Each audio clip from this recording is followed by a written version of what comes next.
wagwana wa people, this is Yose TV, ikiganiro Yose Talent Talk, ni ikiganiro cyane tuganamo n'abanyamana benshi batandukanye, tukumva buri kimwe cyose kiberekeyeho, tukamenya urugendo rwabo, iyo bava iyo bajya, ubundi tugafatanya nabo urugendo. Ni ikiganiro mukurikirana ku wa kane kuri Yose TV.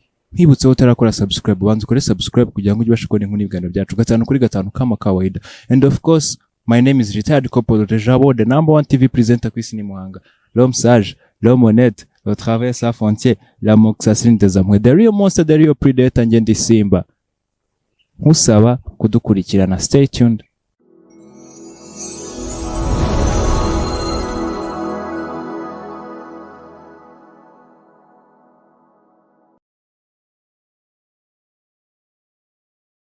Turi kumwe nande ese akora iki, ni iki gishyashya tuzaniye, umwanya no wanyu. Petit frère, irinde gukururwa n'ibyo ubona bigezweho. Petit frère, usamira byinshi ukabura na duke wari ufite. Petit frère, irinde ku ifaranga rya kwibagiza uriwe. Petit frère, nyuma ya byose uzajye wibuka kuzaba umugabo. Petit frère, oh muvandimwe. Ni King Mind, nkaba ndi umuhanzi nyarwanda ukorera umuziki hano mu karere ka Nyagatare. Murakoze. King Mind, turakwakiriye kuri kamera ya Yose TV. Murakoze cyane. King Mind, ashaka none dutangire tuganira kuri byinshi byerekeye umuziki wawe, byinshi byerekeye ubuzima bwawe, kugira ngo tumenye urugendo rwawe, ese urava he, ese urifuza kugera ubundi dufatanye nawe urugendo. Ubundi muri make nk'abantu babonye King Mind, wababwira ko ari umuhungu umeze ute? Hari abantu bashaka kuba bakubona mu nzira bisanzwe, hari abantu bashaka kuba bakubonye hano bwa mbere, ni gute wabibwira mu magambo make? King Mind ni umuntu uteye ute, ni umuntu wasobanura gute? King Mind ni umusore uri humble, tuje, ukunda umuziki. Uyu muziki nkukora nkukunda. Ndakeka nta byinshi byo kuvuga, gusa King Mind ni umuntu usanzwe, ukunda abantu, ukunda gusabana, ukunda gufokasinga ku bikorwa bye, especially music, kuko aricyo cyaduteranyirije hano uyu munsi. King Mind, ni ryari waba waratangiye kwiyumvamo impano yo kuririmba? Natangiye kuririmba niga primary 2, nibwo nahagaze imbere y'abantu bwa mbere, imbere y'imbaga ndirimba, then nakomeje kubikora, still now ndacyabikunda kandi ndabikora. Noneho watangiye wiga primary 2 ari umwana, ari ukuntu mwende uvuga ati ndirimba mu makora, ndirimba mu rugo bisanzwe, none ryari wavuga ko watangiye umuziki as professional, ukajya studio ukarecording? Na recordinze song ya mbere 2020, nibwo bwa mbere ninjiye muri studio ndarecordinga. Ubwo urugendo rwawe rwo kuva primary 2 kugera 2020 harimo byinshi wagiye ukoramo, hari indirimbo nyinshi wanditse. Kuri ubu ngubu King Mind maze kugira indirimbo zingahe? Kuri ubu mfite indirimbo nyinshi, zanditse zo ni nyinshi, zanditse ni nyinshi, ariko ijwi ryanjye rimaze kumvikana mu ndirimbo 4. Ama audio ne? Harimo ama audio, harimo ama video, biratandukanye. Ni indirimbo uvuze ko ijwi ryawe ryumvikanye mu ndirimbo 4, ni indirimbo zawe wenyine, ni collaboration, bimeze bite? Harimo ama collaborations, harimo n'indirimbo zanjye ku giti cyanjye. King Mind, dutangiye wenda kuri iyo ndirimbo winjiriyemo muri intro, numva gurimba Petit Frère, umugira inama, ibiki, indirimbo yitwa gute? Niba tutakugoye wakongera ukaduha kapera gato. Indirimbo yitwa Petit Frère, indirimbo yanditswe n'intoki zanjye, inaririmbwa nanjye. Petit Frère, irinde gukururwa n'ibyo ubona bigezweho. Petit Frère, usamira byinshi ukabura na duke wari ufite. Petit Frère, irinde ku ifaranga rya kwibagiza uriwe. Petit Frère, nyuma ya byose uzajye wibuka kuzaba umugabo. Petit Frère, oh muvandimwe, ndakubwira nguhana, nagutanze kubona izuba icara unyumve. Subiza amase nyuma wibuke kwivuko. Ababyeyi bavuga ko bafite abahungu i Kigali niho bibero. Kigali niho biba byabereye. Umuhungu aba ari tano. None se King Man, ufite Petit Frère cyangwa utuwenda tuvuge ngo niwe waguhaye inspiration yo gukora iyi ndirimbo? Petit Frère ndamufite, ariko ntago ariho have inspiration yo gukora iyi ndirimbo. Ntago igitekerezo cyaje ariwe mfokasinzeho, igitekerezo cyaje mvuga en general, buri wese udafite petit frere we afite mubyara we yakwita petit frere we, afite uwo bigana cyangwa bakorana mu kazi yakwita petit frere we. Message yaje ireba umuntu wese washaka kugira inama. ubundi akenshi abahanzi usanga buri wese afite ahantu akura inspiration, ugasanga avuga ati wenda inspiration nshobora kuba nyikura ku mubyeyi wanjye wakoraga umuziki, umuvandimwe wanjye muri famille gutyo. Ubundi kuri wowe inspiration ikura ni nta muntu wo mu muryango waba uririmba niwe ugiye gutangiza ikiragano gishya mu muryango, bimeze bite? Mumeri ni umuririmbyi uri hejuru cyane mu rusengero. Meri mu kuririmba ari hejuru cyane, niho bikura. Niho mbikura. Meri ari hejuru cyane, uretse ko navuga ngo ntago niba atabikunda niba atabibonera umwanya, gusa Meri kuririmba ari hejuru cyane pe. Yango mwene Samusi uravukana isunzu, uzabona King Mind ari habica.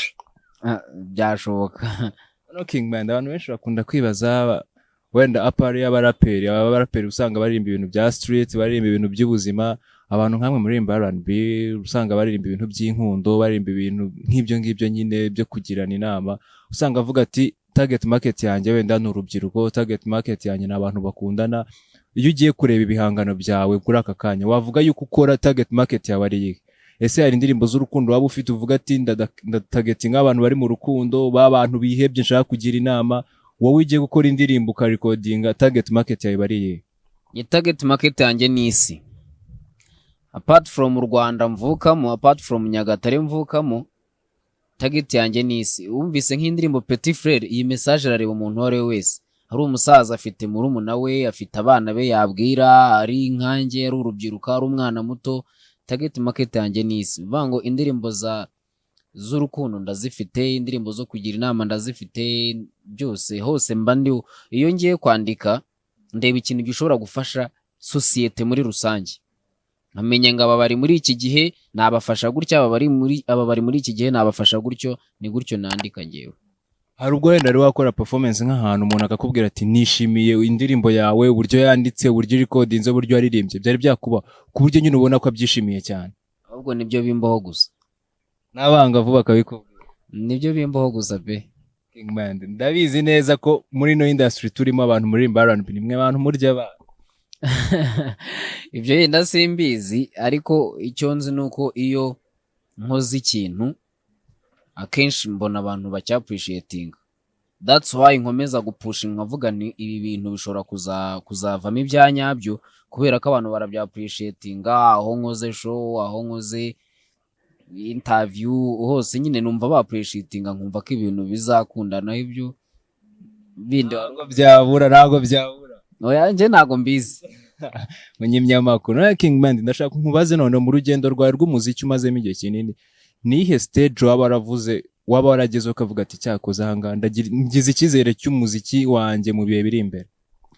Stage nagezeho guhera 2018 nko mu kwezi, guhera mu kwezi kwa 12 gusoza 2019 naririmbaga, nari mfite bande turirimbamo. Iyo bande rero yanzamuriye urwego, ko narimbaga mu mahoteli, narimbaga muri Hilltop Remera, nkarimba no Mbwiza Kicukiro na Olympique Kimironko. So rero aho nahuye n'abantu batandukanye, tugira imishinga itandukanye. Icyo gihe nibwo navuga ngo music nari nyinjiyemo byanyabyo. Ari naho havuye ide yo kuvuga ngo why not ntagira ibikorwa byanjye nka King Mind. King Mind afite brand za songs zimeze gutya na gutya, then ninjira studio. Kuva icyo gihe birumvikana ko wahuye n'abantu benshi, ufite connections, kandi turizera yuko bitazakugora mu muziki wawe, uzatera imbere. None King Mind agira ngo watubwiye ko ufite indirimbo y'urukundo, utagira ngo umakapira gatoya kuri iyo ndirimbo. Ndahari byinshi numashaka kwikubazaho kandi ubinsobanurire. Iyo ndirimbo ntabwo ndayirecordinga. Nakavasi kandi waba waranditse kajyanye n'ibintu nk'ibyo, cyangwa indi collaboration waba waririmbyemo ihwanye n'iyo sijetu? Aho ntacyo nubwo igihe cyayo kitaragera, itaraba recorded, ntacyo bitwaye, nabikora. Nk'urubuto rwaguye ku rutare, nk'isambi idaheruka imvura, nk'ikirere kijimye na rumuri, niko nabagaho ntarakumenya, nk'umurikiwe nk'umwami mu bwami bwe, umugaba w'ingabo muri paradizo, nk'ikinege umwana umwe watese iwabo, niko ndiho nyuma yo guhura nawe, wambereye ubwugamo mu y'amahindu, umbera urumuri ubu ndamurikiwe, wambereye byose nifuzaga, muri macuri marayika murinzi nitomboreye, uwo narotaga kuva mu bwana bwanjye, icyuzuzo nari nkeneye ngo nusure, umuhoza umuyobozi nita amahirwe, uramahirwe natomboye amahirwe, uramahirwe. Wamwumvise umuhungu King Man. Impamvu ngubajije indirimbo, iyo ndirimbo ngiye hari amakuru nivanira mu nda y'isi yuko ino ndirimbo iri mu kazi mu minsi iri imbere tuza kuyibona. Iyi ndirimbo rero nubwo mbicishije ku ruhande nari mbizi ko ihari pe, nashakaga ahubwo mbikubazeho byinshi kuko imyandikire numvise ntabwo ari indirimbo wakandika udafite motivation. Ninde muntu waguteye motivation yo gukora ino ndirimbo? Ntubice ku ruhande. Oya, ntago mbica ku ruhande, ngiye kwandika song nyandikira society. Aya magambo ntabwo nayanditse mfite undi kuyabwira, ahubwo nayandikiye runaka ufite uwo ashaka kuyabwira. Wese ntawe ufite? Nanjye nayamubwira, ariko en general ndeba nyine ibyo ushobora kubwira umuntu bikamufasha, kondisiyo aba bari mu rukundo aya magambo yabafasha, aba bari ari kugira inama umuntu yamufasha, arababaye aya magambo yamufasha. Iyo ngiye kwandika song ndavuga ngo this time ngiye kwandika song y'abantu bari romance, this time ngiye kwandika song y'umuntu uri kugira undi nama, this time ngiye ko nanditse song y'umuntu ubabaye. Ako ufite umukunzi nawe? Ndamufite. Ubwo tuturimbo twose n'ugenda ukaduteramo imitoma? Oya, ntago ari ugutera, ntago ari ukubateramo imitoma. Ntago nagiye kwandika iyi song bimuturutseho, nagiye kwandika iyi song nyandikira society, nyandikira undi muntu wayibwira undi muntu. Cyanamuturukaho ariko waba usesaguye se? Ntago naba nsesaguye, byanamuturukaho. Bawe kugira ngo umuntu akore indirimbo ushobora kuvuga ati motivation wenda igihe runaka nzanayikoresha. Kuki se utanayiririmba no mu bukwe bwanjye? Biri vuba. Ubundi se biri vuba. Ubundi se ayo makuru yakoresha icyo ushaka. nta bya vuba ndacyari. Noneho King Man, kuba ukorera umuziki wawe muri Nyagatare, watubwiye ko ari wo wavukiye, ubu ngubu uri gukora umuziki wawe niho wiga, ntabwo ubona nk'imbogamizi wenda cyane ko watubwiye ko mbere ukiri mu mujyi wa Kigali hari ibiraka byinshi wagenda gubona ari naho wavuga bazamuriye izina, ubu ngubu kuba uri ahanga ntabwo ubona nk'imbogamizi mu muziki wawe no mu iterambere muri rusange? Bro, imbogamizi zirahari turetse kwirengagiza mu murwa niho bibera, Kigali niho bibera. So na hano muri Nyagatare music twayikora, ariko biragoye cyane kugira ngo ubone ibitaramo byateguye byabaye successful, biba bigoye. Recording rooms, kubona aba directors, byose nyine biba bigoye nyine, bisaba ni gake bisaba ngo tugende gake, ariko still twagenda gake, twakwihuta, target nimwe no kugerayo byanze bikunze. Noneho King Man, uvuze yuko bigoranye cyane, umuntu ashaka kwita yibaza ko muri ahangaha nta handi mukura amafaranga, nta handi mukura ubushobozi, umuziki mukora mute? Ni gute mubasha gusurvivinga muri izo condition zigoranye? Ese wenda baba bashoboye kubafasha, ababarebera bashobora kugira icyo babafasha, niki wabisabira muri aka kanya? Icyo nasaba batureberera cyane nka market yanjye, uko market yanjye nabafana, cyo nabasaba no kudushyigikira. Condition dukora mu music iragoye, ntago iri favorable ngo tuvuge ngo uyu munsi nakora song ejo mu gitondo nkabyuka ndi kuri level nka Bruce Melody, ni gake ndakora song ejo nkora indi. Gusa natwe icyo duharanira, nkanjye icyo mparanira ni ugukora song imwe iza umuntu wese azumva akavuga ati kabisa iyi song kabisa yakabaye imuteretse ahangaha. Icyo twabasaba ni ukudushyigikira, kudukurikirana, kutwumva, kudukurikirana ku mbuga dukoresha, kuduha izo motivations kabisa, komerezaho nabyo biba byiza. Nicyo nabasaba, kudushyigikira, kutuba hafi, kutwereka ko turi kumwe. That's it. King Man, birumvikana ngo babireba nabo ayo magambo babwiye, ubwo butumwa bahaye mu bwiteho. Muri aka kana ndagira ngo ugire nk'ubutumwa ugenera abakunzi bawe, ubakubita kapera kanyuma ubundi ubabwira aho bibera, ubabwire aho bashobora kubisanga ibihangano byawe, ubabwire byinshi bashobora kugufashamo, ubundi tunasoza. Ibyo nababwira abakunzi banjye ndabakunda. This music nyikora for them, nyikora kubw'abafana banjye. Umuntu wese uzabasha kureba kino kiganiro, umuntu wese uzi King Mind, umuntu wese wabashije kugira indirimbo yanjye amenya, n'utarayimenya ndamushishikariza kuba yayireba. Ahantu yansanga YouTube ni King Mind. King Mind, ubu indirimbo yanjye iri uploaded ni Petit Frere. Petit Frere uploaded, wagenda wayibona. Ugiye kuri Twitter ni King Mind Official, Instagram ni King Mind Official, Facebook ni Ernest King Mind. Izo mbuga zose bambonaho bakanshyigikira. YouTube my subscribe, wabumfashije iyo view nabanyikeneye, ukansharingira abashuti be bakayimenya, uko ndizera ko song uri buze kuyikunda. Icyo twabasaba no kudushyigikira, mushyigikire King Mind. Amara nibimara no gucamo na mwe tuzatwishyira hanga mu muremere akora umuziki nimwakorera, ibihangano bye birahari, afite indirimbo amagana, kandi nta handi akura ubushobozi uretse mwebwe mushobora kumufasha. Mugende mu following social platforms zose nkuko zibabwiye, niho bibera, niho umuziki uri. King Mind no ndashaka abafana bawe bakapera kanyuma ku ndirimbo mvu ushaka kubahitiramo, babwiye ati it's special dedication to them, ubundi tunasoza. Mbere yuko dusoza, Petit Frere ya produce ari visualized video ku bantu babashije kuyireba. Now mu minsi mike official video iri hafi, not later than 2 weeks, bitarenze ibyumweru 2 kuri YouTube channel yanjye ya King Mind. Official video iraba yamaze kwatakara, mugerageze muhagere bya YouTube wandikemo King Mind. Kuri King Mind channel ya YouTube niho bibera mwa abantu, niho bibera, mugende mubikurikirane. Bagiro babikurikirane rwose, banshyigikire.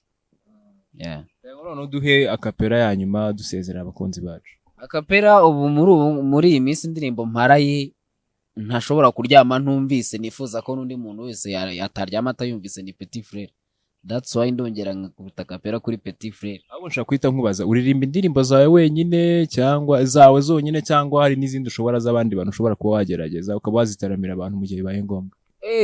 Indirimbo ndaziririmba cyane, z'abandi ntago. Izanjye ndaziririmba, ariko dufite abatubanjirije kandi ibyo bakora turabya appreciating, ari kuba nasubiramo songuye nta kimwaro babindi. Nta kibazo. Noneho indirimbo waba uharaye muri ino minsi wavuga ati niri kunkorera ibihe kabisa, wumva wavuga ati reka namwe nyibature ibakore ku mutima, ni yihe noneho aba ari nayo dukorera? For sure that ready Mbwiza arimo arabikora neza. Mbwiza arimo arabikora neza, maraye ready se ryajwi waryigana bikavamo. Ntago naba Mbwiza, ariko nabiririmba nka King Mind ku buryo wabyumva ntekereza ko yabikunda. Twanagiye hubwo. Hey, have you ever been so alone? Zineza kwigisubiza ari yego, from that one ubyibagirwe. How much love, but I didn't know who deserved it. Baby boy, you my last choice, you could be mine all of my life. And I've been there, cyagihuri mu mayobera, uri mushaka wagukomeza, burya yari nge wari ready. Yeah, say, would you really let me stay? Nuzagira ubwoba bw'ibihe, kuko isi yacu irarinzwe. This is umuryango wanyinguriye, sinzawunyuzamo abandi, you always welcome in my way.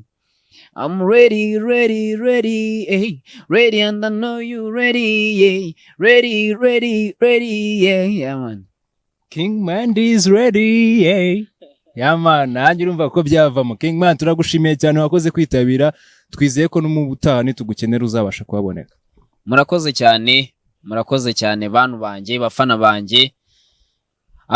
Uretse kuba bibera kuri channel ya King Mind, ahandi bibera ni kuri YOSE TV. Uramutse ucitswe udakoze subscribe kuri YOSE TV, ndakubwiza ukuri kutazajya ubona abanyempano nkanjye, kuko hano ni udakora subscribe kuri YOSE TV abarahiye motherboard. Ubundi umaziki kariho biba byabereye, niho biba byabereye. Mugere kwa King Mind, mukore subscribe, mukore share, murebe uburyo ariho biba byabereye. Petit Frere imira bikora neza, then ujye kuri YOSE TV, niho bigiye guhita bibera mu kanya gato. murakoze cyane. urakoze cyane King Mind. Ikiganiro ni Yose Talent Talk, tugenda tuganira n'abanyempano benshi batandukanye, tukumva buri kimwe cyose kiberekeyeho, tukumva urugendo rwabo, aho bava aho bajya, ubundi tugafatanya nabo urugendo. Kora subscribe aho utarayikora kugira ngo ujye ubasha kubona inkuru n'ibiganiro byacu 5/5 kama kawaida.